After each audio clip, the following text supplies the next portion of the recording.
कि अगर ओम प्रकाश राजभर जी इंडिया गठबंधन में आ जाते तो बड़ा बढ़िया रहता है। उनको कमी खल रही है, जबकि हमको कोई कमी नहीं खल रही है। हम जहाँ हैं एकदम ठीक हैं। हम तो कह रहे हैं अखिलेश यादव के बाबूजी मर गए थे, बाजा बजवा रहे थे क्या? विपक्ष आक्रामक रहेगा क्योंकि अंधे के हाथ में बटेर लग गया है।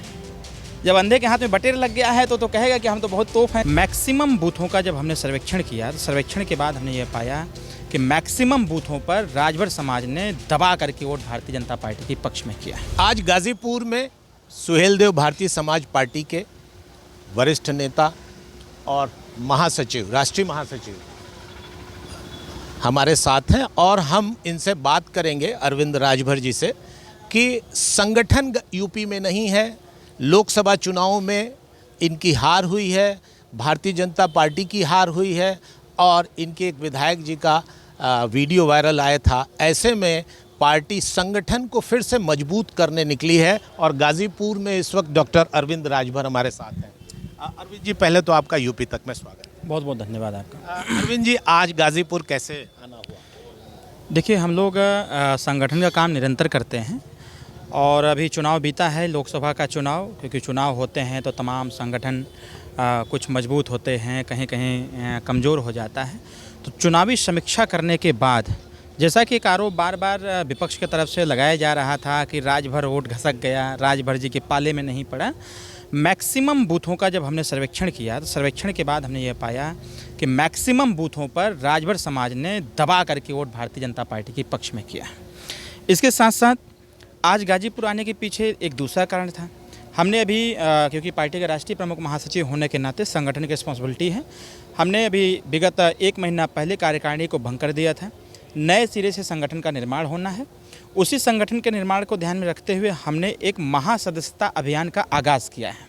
वो 1 महीने का है और उसी कड़ी में आज मैं गाजीपुर आया था यह समीक्षा लेने के लिए कि सदस्यता अभियान कितने गाँव तक पहुँच गई है, कितने सदस्य बनाए गए हैं और सदस्यता अभियान चलाने में कठिनाई क्या आ रही है।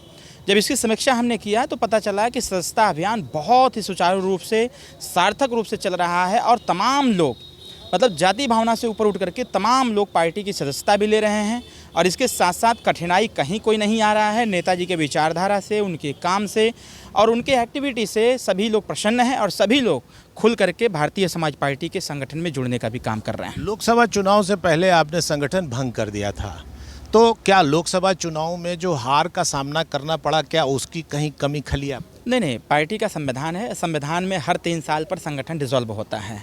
तो 3 साल पूरा हो गया था और लोकसभा चुनाव के बाद 3 साल पूरा हुआ, हमने संगठन को भंग कर दिया। देखिए, जो हार मिली है इसकी समीक्षा हम लोगों ने भी किया है और एनडीए परिवार ने भी किया है। कहीं न कहीं निचले स्तर पर छोटी छोटी समस्याएं रही हैं और वो छोटी छोटी समस्याएं एक बड़ा रूप पकड़ लिया और इस पूरे चुनाव में जो एक स्थिति उत्पन्न हुई थी वो कहीं ना कहीं, जैसा कि अभी BL संतोष जी ने भी बताया इस चीज़ को, कि कार्यकर्ताओं की निरंकुशता रही, ओवर कॉन्फिडेंस हो गया कि मोदी जी के नाम पर जीत लिया जाएगा। जबकि हम लोग बार बार सचेत करते रहे कि हम सब लोगों को मिलकर के काम करने की आवश्यकता है। जनता के लिए सरकार ने जो योजनाएं चलाएं या जो काम हुआ है, जिसका जनता को लाभ मिला है, उसको गांव तक बताने की आवश्यकता है। लोग मोदी जी के नाम पर कहे कि चुनाव लड़ लिया जाए, जीत लिया जाएगा, लेकिन कहीं ना कहीं ये इस पर नेगेटिव रिजल्ट आया। चुनाव मैं भी लड़ा था, चुनाव कैंपेन में कोई दिक्कत नहीं, चुनाव लड़ने में कोई दिक्कत नहीं, चुनाव संचालन में कोई दिक्कत नहीं, लेकिन एक जो माहौल बन गया था। और देखिए, अगर हम उत्तर प्रदेश और देश की पॉलिटिक्स का अगर हम तुलनात्मक अध्ययन करेंगे तो हम ये पाएंगे कि उत्तर प्रदेश की जनता टेस्ट करती है। जिस प्रकार से हम खाने का टेस्ट करते हैं और पता कर लेते हैं कि इसमें क्या क्या कमियां हैं, उसी प्रकार से जनता टेस्ट करती है। आप कितने अच्छे हैं ये मायने रखता है, आपका काम कितना अच्छा है और वो काम कितना ग्राउंड तक जा रहा है और इसमें जनता से गेट टुगेदर कितना हो रहा है, ये इंपॉर्टेंट है। तो कहीं ना कहीं इसकी कमी रही है, इस कमी को दूर करने का प्रयास किया जा रहा है और व्यक्तिगत तौर पर सुहेलदेव भारतीय समाज पार्टी संगठन की जिम्मेदारी हमारे सर पर है, सरकार की जिम्मेदारी माननीय नेताजी के सर पर है। तो हम अपने संगठन को बढ़ाने के लिए हम पूरे प्रदेश का दौरा कर रहे हैं। आज गाजीपुर में थे, कल हम बनारस में हैं, फिर परसों मिर्ज़ापुर है, उसके बाद सोनभद्र में है। पूरे प्रदेश का दौरा करके पार्टी का संगठन मजबूत कर रहे हैं। मोदी जी की मार्जिन कम हुई, इस पर विपक्ष बहुत आक्रामक है। विपक्ष आक्रामक रहेगा क्योंकि अंधे के हाथ में बटेर लग गया है। जब अंधे के हाथ में बटेर लग गया है तो कहेगा कि हम तो बहुत तोप हैं, 30 मार्खा हैं। तो मोदी जी की मार्जिन के संबंध में विपक्ष को जरूर चिंता है, लेकिन उसको चिंता गरीबों के हक हिस्सा अधिकार की चिंता नहीं है, उनको हमारे युवाओं की चिंता नहीं है। विधानसभा में ये मार्जिन बढ़ेगी या आप लोग इसको मेकअप करेंगे? पिछली बार हम थे 325, इस बार नहीं थे, नीचे आ गए, फिर साथ में है, मार्जिन बढ़ाएंगे और बढ़ाएंगे, जिताएंगे भी और जनता के प्रति विश्वास भी लाएंगे। हम लोग देखिए काम कर रहे हैं। नेताजी का विभाग बड़ा विभाग है, पंचायती राज विभाग, गांव से जुड़ा हुआ विभाग है। नेताजी पूरी ताकत झोंके हुए हैं कि हमारे तरफ से कोई कमी ना हो, हम जनता के प्रति जवाबदेही तय कर रखें। आपको मैं बताना चाहूँगा, लगभग 12 करोड़ से ज़्यादा पैसा माननीय नेताजी ने जनता के इलाज के लिए दे दिया है। माननीय मुख्यमंत्री जिस बात को कहते हैं कि जनता के प्रति जवाबदेही अगर सीखना हो तो ओम प्रकाश राजभर जी से सीखा जाए, और हम सब लोग, हमारी पूरी पार्टी नेताजी का सहयोग कर रही है। उनका जो डिपार्टमेंट है, उस डिपार्टमेंट को और मजबूती और गति देने के लिए और निचले स्तर तक काम कैसे हो, छोटी से छोटी समस्याओं का समाधान कैसे हो, इसके लिए हमारी पार्टी का संगठन भी नेताजी का सहयोग कर रही है और हम लोग भी सहयोग कर रहे हैं। इस सहयोग के साथ साथ महासदस्यता अभियान का जो आगाज हुआ है, इसमें बहुत सारे लोग सदस्यता भी ले रहे हैं और आए दिन काम चल रहा है। अरविंद जी, सोशल मीडिया पे विपक्षी आपके चला रहे हैं कि आप लोग जो है अब सपा के और इंडिया गठबंधन की तरफ रुख करना चाहते हैं। ये उसमें कितनी सत्यता है? ये उनके तरफ से सच्चाई हो सकती है, हमारी ऐसी कोई इच्छा नहीं है। ये उनके तरफ से ज़रूर आ रहा है मैसेज कि अगर ओम प्रकाश राजभर जी इंडिया गठबंधन में आ जाते तो बड़ा बढ़िया रहता है। उनको कमी खल रही है, जबकि हमको कोई कमी नहीं खल रही है। हम जहाँ हैं एकदम ठीक हैं और माननीय प्रधानमंत्री जी के, माननीय मुख्यमंत्री जी के नेतृत्व में नेताजी अपना काम कर रहे हैं। और हम लोग सुहेलदेव भारतीय समाज पार्टी, हमारे कार्यकर्ताओं के ऊपर कोई समस्या हो रही है, किसी थाने की, तहसील की, ब्लॉक की या जिले पर, हम उस पर लगे हुए हैं कि हमारे कार्यकर्ताओं की समस्याओं का समाधान हो, जनता की समस्याओं का समाधान हो, ताकि जनता में जो सक्रिय सदस्यता अभियान चलाया जा रहा है उस अभियान को हम पूरा कर सकें। आपके एक विधायक जी का वीडियो वायरल हो रहा है, इसको लेकर पार्टी क्या सोच रही है, आप लोग क्या सोच रहे हैं? देखिए, इस पर हमें कोई जवाब नहीं देना है, क्योंकि हमारा विधायक खुद सक्षम है इसके प्रति जवाब देने के लिए। हमारा विधायक स्वतः जवाब दे रहा है और विपक्ष को तो समझ लेना चाहिए। विपक्ष में तो घटनाएं ऐसी कोई घटित हो जाती हैं, कोई आरोप लग जाता है तो विपक्ष के लोग तो भाग खड़े होते हैं, वो मिलना पसंद नहीं करते हैं। लेकिन यहाँ क्योंकि शेर के साथ शेर ही रहता है ना। वायरल वीडियो जो आया, आप लोगों ने भी देखा होगा, तो उसकी क्या जांच वाँच की मांग की आप? अरे भाई, हम तो उसी दिन ट्वीट करके बताए कि इसकी जाँच हो। आज AI टेक्नोलॉजी है, कुछ भी हो सकता है। अभी आप जरा सोचें कि अभी चुनाव के पहले एक हमारा वीडियो वायरल हुआ था। मैं गाजीपुर में आया था, मैंने एक स्टेटमेंट दिया था कि बच्चियों के साथ अगर रेप जैसी घटनाएं होती हैं तो ऐसे लोगों के लिए कठोर कानून बनना चाहिए, जिससे कि जनता में एक मैसेज जाए कि अगर इस प्रकार का कृत्य करोगे तो इसका परिणाम ये भुगतना पड़ेगा। हमने कहा था कि ऐसे लोगों को बीच चौराहे पर खड़ा करके गोली मार देना चाहिए।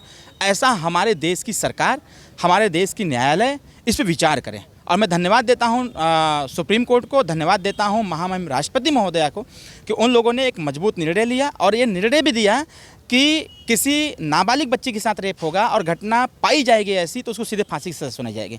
अब क्या हुआ, AI टेक्नोलॉजी के द्वारा समाजवादी पार्टी IT सेल ने ऐसा वीडियो कंपोज किया कि हमको ये बताते हुए पाया गया कि अखिलेश यादव जी को बीच चौराहे पर गोली मार देना चाहिए।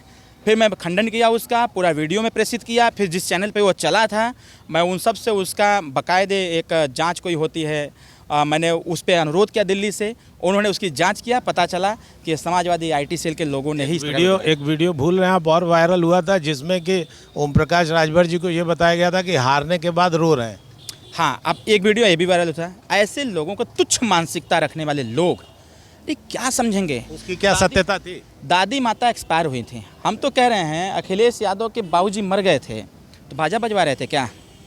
समाजवादी पार्टी के हम माननीय श्रद्धेय स्वर्गीय नेताजी का पूरा सम्मान हृदय से करते हैं, क्योंकि माननीय नेताजी ने, जब मैं पहली बार मुलाकात किया था, उन्होंने बाबूजी से कहा था कि देखो पार्टी का विलय मत करना।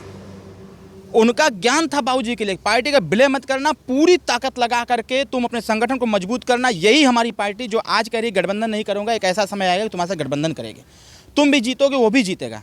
मैं माननीय नेताजी का पूरा सम्मान करता हूँ और उनके ही पद चिन्हों पर चल करके हम लोगों ने पार्टी का निर्माण भी किया था और उनके ही दिए गए विचारधारा, उनके ही दिए गए ज्ञान से हम लोग पार्टी को यहाँ तक लाए हैं। अखिलेश यादव जी जब माननीय नेताजी मरे थे, स्वर्गवास हो गए थे, समाजवादी पार्टी के क्या जो नेता लोग थे वो बाजा बजवा रहे थे क्या? वो भी तो रो ही रहे थे और हम लोग भी रो रहे थे। दादी जी हमारी एक्सपायर हुई थी, लोगों ने कहाँ का वीडियो कहाँ जोड़ दिया और हम तो नहीं रोए। बहुत सारे नेता रोए जो चुनाव हार गए, हम तो जिस दिन हारे उस दिन का वीडियो देखिए, आपके यूपी तक पर चला था। 1 घंटा परिणाम आया, 1 घंटे बाद मीडिया ने हमसे पूछा, हमने कहा पूरी ताकत के साथ लड़ेंगे अगली बार, और जो विपक्ष का प्रत्याशी जीता है वो भी पूरी ताकत के साथ काम करे। हम सब लोग चुनाव में कूदे थे, एक दूसरे पर कटाक्ष हो रहा था, आरोप प्रत्यारोप लग रहा था, लेकिन तो परिणाम आ गया है। अब 22 लाख जनता ये चाहती है काम, तो सब लोग मिलकर काम करिए। जितना वो काम करेंगे उससे ज़्यादा हम काम करेंगे, क्योंकि हमारे बाबूजी मंत्री हैं। समाजवादी पार्टी के ट्विटर हैंडल से एक वीडियो आपके पिताजी का आया था, जिसमें वो मंच से कह रहे हैं कि नौकरी चाहिए तो बेदीराम से संपर्क करा लो। तो वो कब का वीडियो था? वो बहुत पुराना वीडियो है। हम कहे ना, गड़े मुर्दे उखाड़ना समाजवादी पार्टी का काम है। बहुत पुराना वीडियो है, और हम लोग उस दिन बड़े मजाकिया मूड में थे, और उसमें तमाम तरह की चीज़ें सुनते हैं कि वो आप जब समाजवादी पार्टी के साथ मिल के लड़ रहे थे तभी का वीडियो है। समर्थक कह रहे थे। ये तो अखिलेश यादव जी कहते हैं। उसी समय जब हम लोग मिलने गए थे अखिलेश यादव जी से, तो अखिलेश यादव जी ने बहुत सारी बातें कही थी। अगर उसको हम वायरल करने लगे तो क्या होगा? देखिए, ये सब फिजूल की बातें हैं। हम लोगों का कॉन्सेप्ट इन सब चीज़ों पर नहीं। हम लोगों का कॉन्सेप्ट ये है कि अगर विपक्ष भी है तो विपक्ष विकासवाद की परिकल्पना के हिसाब से वो बात करें। उत्तर प्रदेश की जनता इन फालतू चीज़ों में फंसना नहीं चाहती। उत्तर प्रदेश की जनता चाहती है कि हमारे गांव का विकास कैसे हो, क्षेत्र का विकास कैसे हो, नौकरियों का सृजन कैसे हो, नौकरियां शांतिप्रिय तरीके से कैसे लोगों को प्राप्त हो, इस पे बात करनी चाहिए। अगर कहीं कुछ विसंगति रह गई है तो विपक्ष का तो काम है उस विसंगति को दूर करना। आप मानते हैं कि रोजगार एक बड़ा मुद्दा है? एकदम है। तो उसको कैसे दूर करेंगे? हम तो कह रहे थे, हम तो चुनाव में कह रहे थे कि अगर जीत गया होता तो सदन में मैं यही बात रखता। दूर करने का उपाय है। 2017, 18, 19 में मंत्री था, लघु उद्योग विभाग का था। पूर्वांचल एक्सप्रेसवे है, गाजीपुर से भी निकला हुआ है। हमने लिखित लेटर दिया था अपने विभाग में कि पूर्वांचल एक्सप्रेसवे के अगल बगल में जितनी खाली ज़मीनें हैं सब एक्वायर किया जाए, और लघु उद्योग कुटीर उद्योग को बढ़ावा दिया जाए, सब्सिडी दिया जाए, बाहर की कंपनियां आके उद्योग लगाएं, और उद्योग लगा करके यहीं के लोगों को यहीं पर रोजगार दें। जब यहाँ पर रोजगार देंगे तो हमारे प्रदेश का नौजवान पंजाब, गुजरात, महाराष्ट्र और मुंबई नहीं जाएगा, यहीं पर काम पाएगा, यहाँ की कैपिटल बढ़ेगी, यहाँ की इकोनॉमी बढ़ेगी, यहाँ पर काम मिलेगा। बेरोजगारी धीरे धीरे अपनी गति को कम करेगा, और एक ऐसा समय आएगा कि पढ़ा लिखा लड़का गाँव में बैठ करके ताश नहीं खेलेगा, पढ़ा लिखा लड़का गाँव में नहीं टहलेगा, वो जाएगा, काम करेगा, पैसा कमाएगा, अपने बच्चे को अच्छी शिक्षा देगा, हर स्तर पर बदलाव। तो ये बात विधानसभा में आपके पिताजी तो मंत्री हैं, वो भी उठा सकते हैं? एकदम उठाए हैं। आप यूट्यूब पर जाइए, बाबूजी ने कहा कि छोटे छोटे कुटीर उद्योग को स्थापित करना चाहिए। शायद आपको याद होगा, उसी के बाद योगी जी ने कहा था 1 डिस्ट्रिक्ट 1 प्रोडक्ट, एक जिला एक प्रोडक्ट का इस्तेमाल होगा और वहाँ रोजगार का सृजन किया जाएगा, इस प्रकार से। और हमने कहा कि हमने बाबूजी को सुझाव दिया, बाबूजी 1 डिस्ट्रिक्ट 1 प्रोडक्ट नहीं, अब आप ब्लॉक पे लाइए, 1 ब्लॉक 1 प्रोडक्ट, तब जाकर के ये चीज़ें हमें बृहद रूप में मिलेगा और बेरोजगारी दर कम होगा, बेरोजगारी खत्म होगा। जब लोगों पर रोजगार होगा तो अपने विकास के बारे में सोचेंगे, अपने परिवार के विकास के बारे में सोचेंगे, जिस बच्चे को पढ़ा नहीं पा रहे उसको पढ़ाने के बारे में सोचेंगे, और एक वो समय आएगा कि हमारा प्रदेश उत्तम प्रदेश बनते हुए नजर आएगा, विकसित प्रदेश बनते हुए नजर आएगा। एक बड़ी बात इधर हुई है, हाथरस में एक कांड हुआ जिसमें 121 लोगों की मौत की पुष्टि हुई, और चरण रज लेने की बात हुई, अंधविश्वास से जोड़ के बात आ रही है, और ऐसे में बाबा फरार हैं, उनके ऊपर कोई न पुलिस ने FIR की, जबकि पीड़ित बार बार कह रहे हैं कि ये अंधविश्वास के चक्कर में ये भीड़ जो है अभी बेकाबू। अभी मैं गया था हाथरस घूम कर। आप भी गए थे? मैं गया था हाथरस, आगरा कार्यक्रम था, तो मेरा अलीगढ़ उसके नेक्स्ट डे कार्यक्रम था, तो मैं हाथरस गया था। क्या है पूरा ये? देखिए, बहुत बड़ा मामला तो है ये, लेकिन टोटल वहाँ प्रशासन की लापरवाही रही है।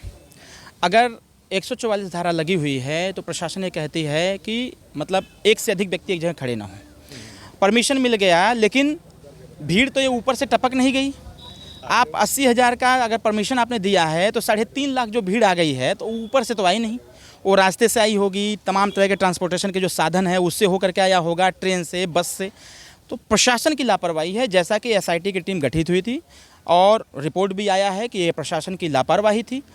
पहला कि अनुमति देना, दूसरा अगर अनुमति आपने दिया तो उस प्रकार की सुरक्षा व्यवस्था उपलब्ध नहीं कराया, तीसरा ये कि वहाँ क्योंकि बहुत ज़्यादा लोगों के आ जाने की वजह से, क्योंकि प्रक्रिया में एक है, भोले बाबा जो हैं वहाँ तो जितने लोगों की मृत्यु हुई है, मैं तो बहुत सारे स्टेटमेंट हमने सुना, लोगों ने कहा कि ये तो मुक्ति मिल गया है, वो लोग कह रहे हैं इस चीज़ को मुक्ति मिल गया है, लेकिन ये तो अंधविश्वास हुआ।